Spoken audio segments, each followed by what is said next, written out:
Guys, the hook works.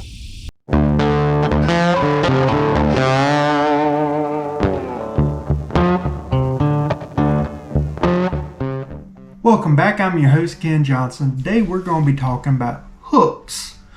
So a while back I was on social media and there's this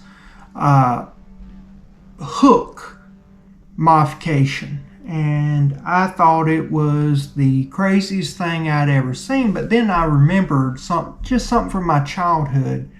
I was like, I remember seeing a hook like that.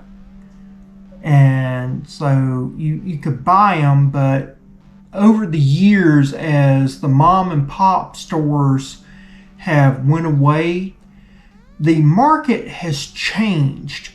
And so instead of manufacturers making what fishermen are needing and wanting, the manufacturers now tell the anglers what they really need, because we know more than you do. And so a lot of the different hook varieties, a lot of different things have went away. And then you have the issue of the big box retailers. Instead of having a store that's dedicated just to fishing like you used to have, you have these big box stores. That you have stores like Walmart that they're going to sell you tires, canning equipment, antiperspirant, your prescriptions, some bananas, and then fishing as well. And so they are a numbers game. They are all about the money.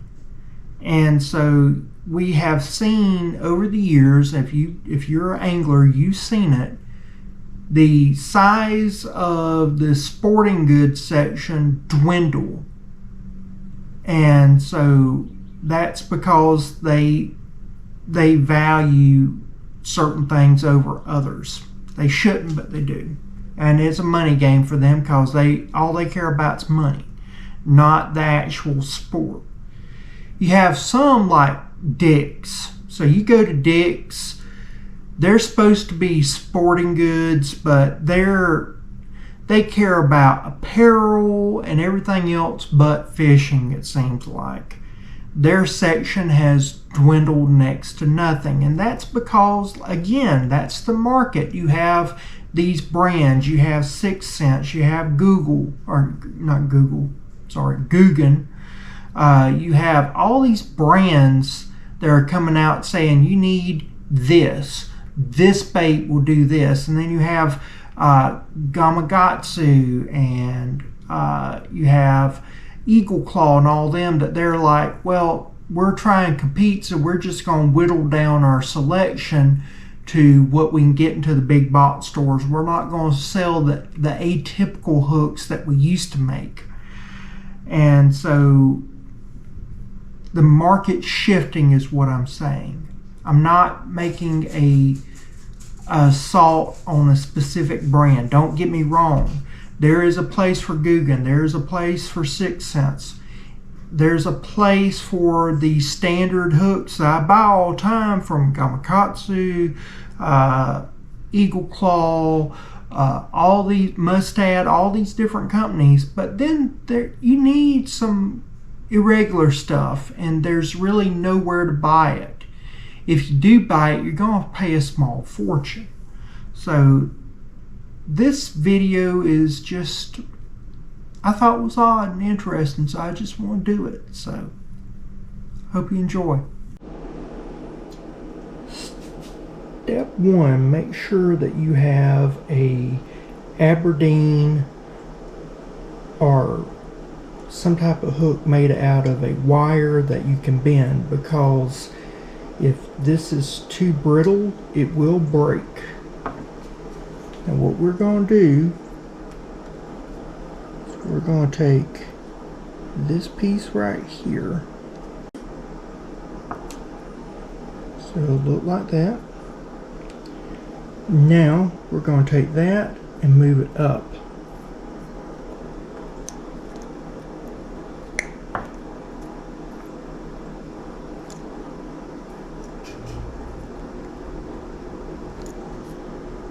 Okay.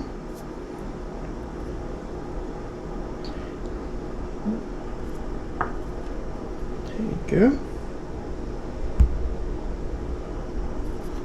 Now we're going to take this and move this forward like that.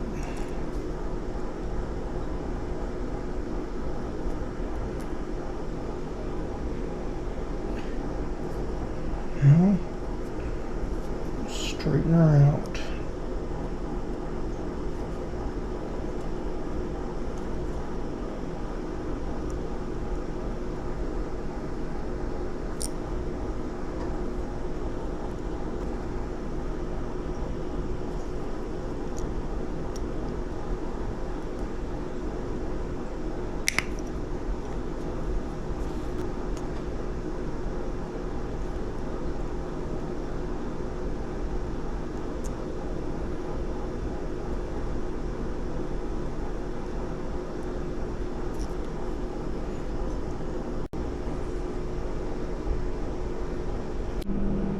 You want to make sure that this right here and that right there are in alignment.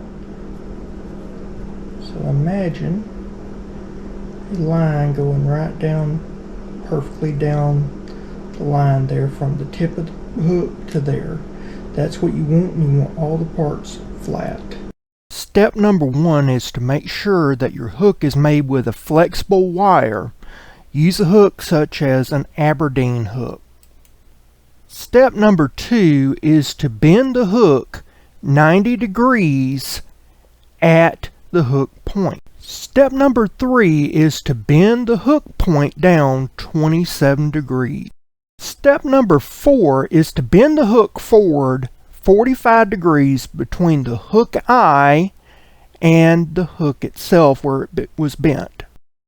Step number 5 is to straighten out the hook and make sure that it is level and aligned.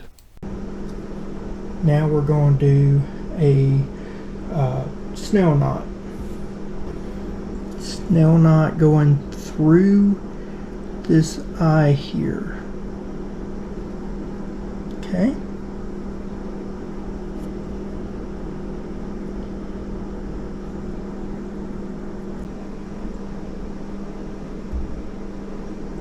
This right here is the snell knot. There you go.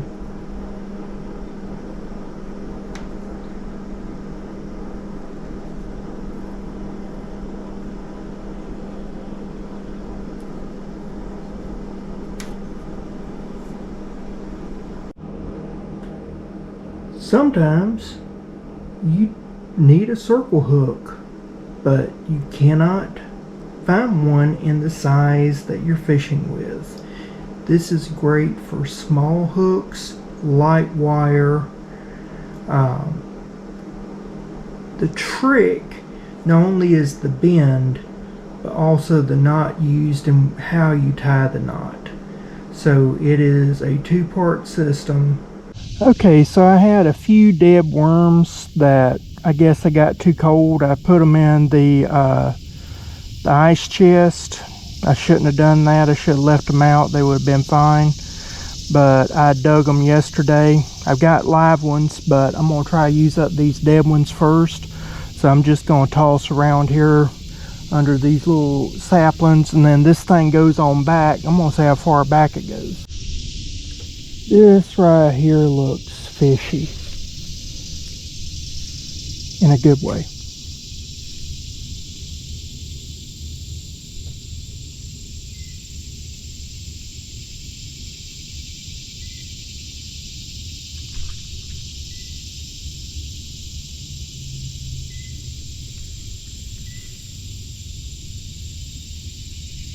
Something's sitting on it.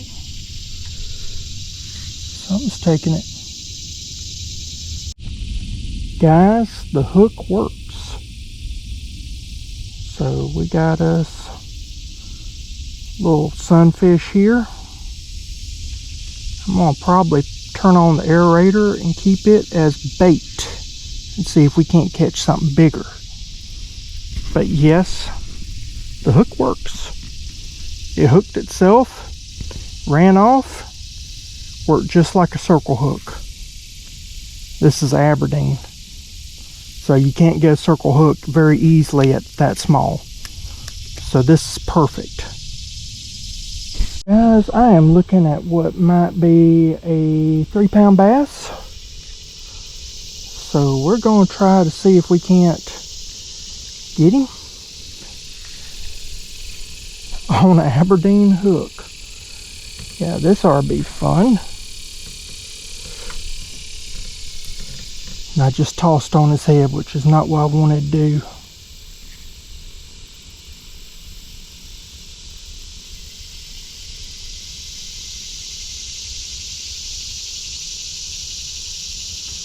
Yeah, I scared him away, I think.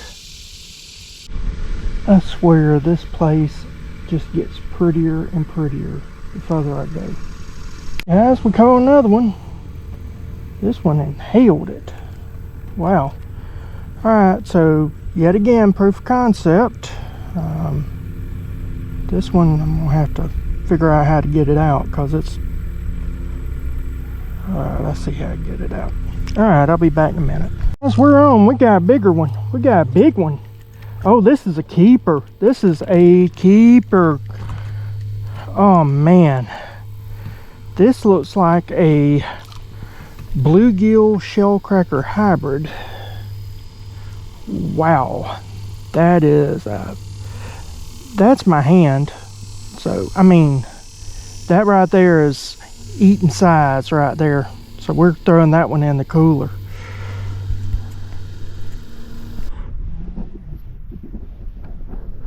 Look at that. Look at that. There's a deer. Oh my goodness.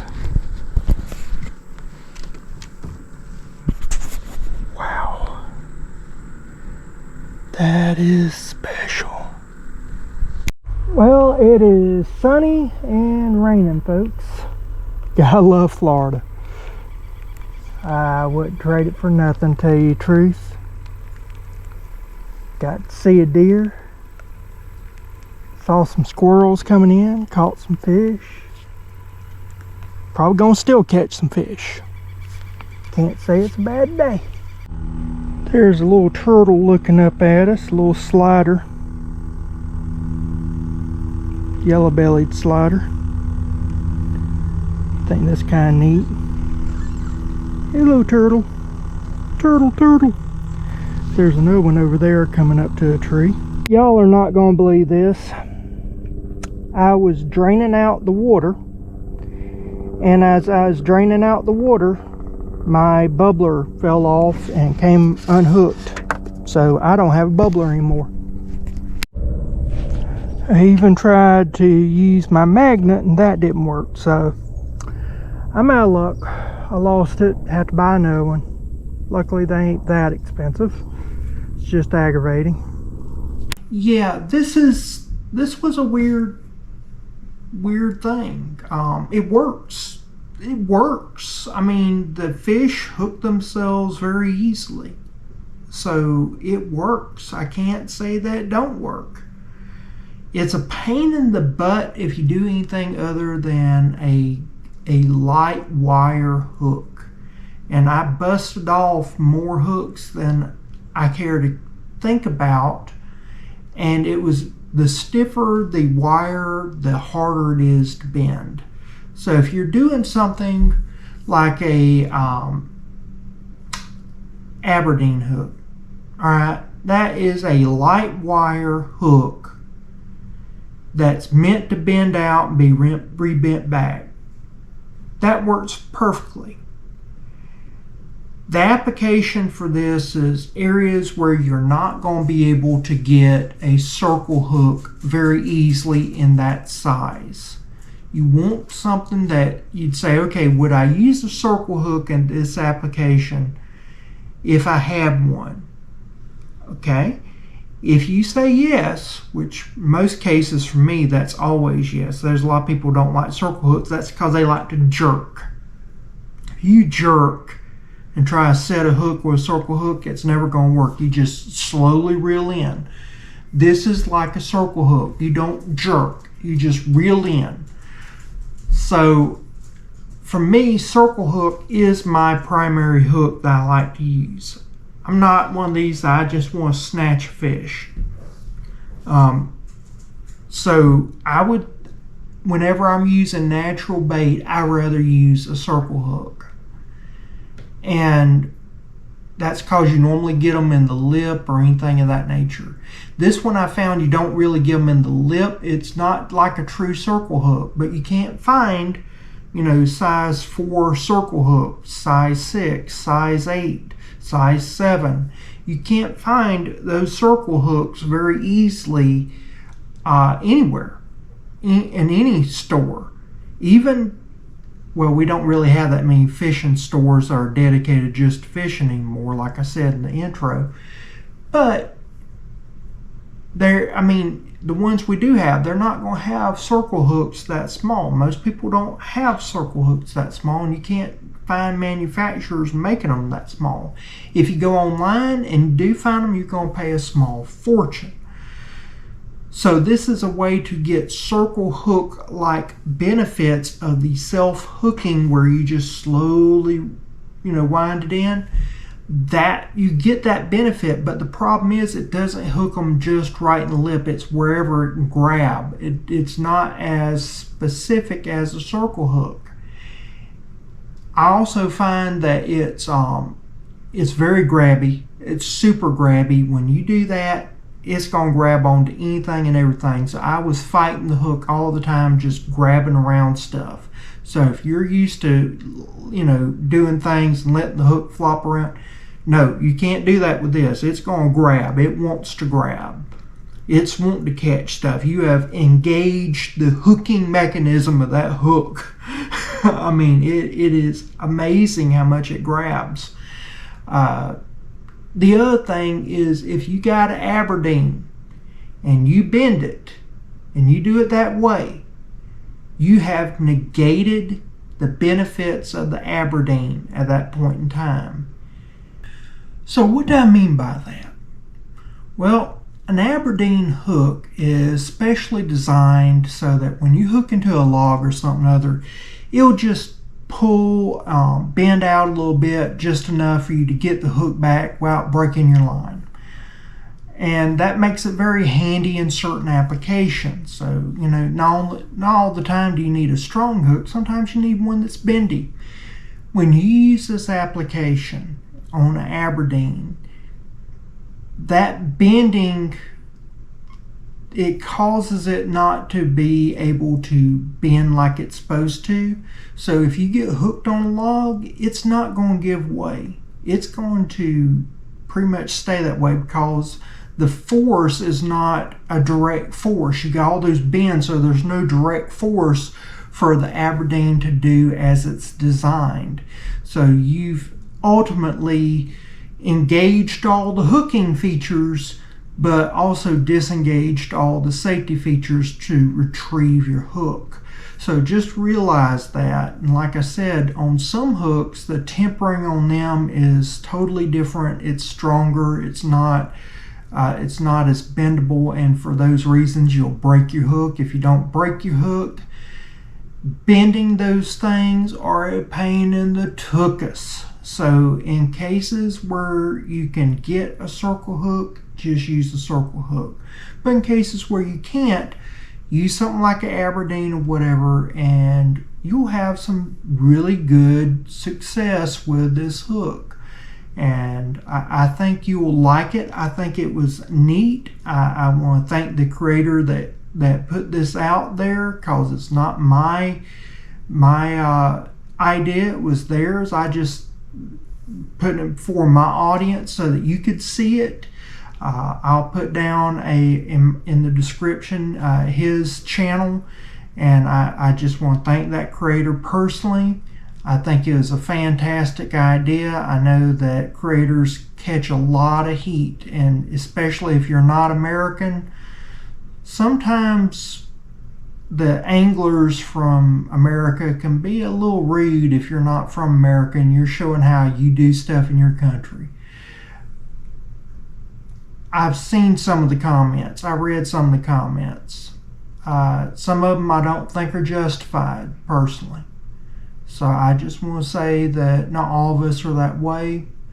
I thought it's a,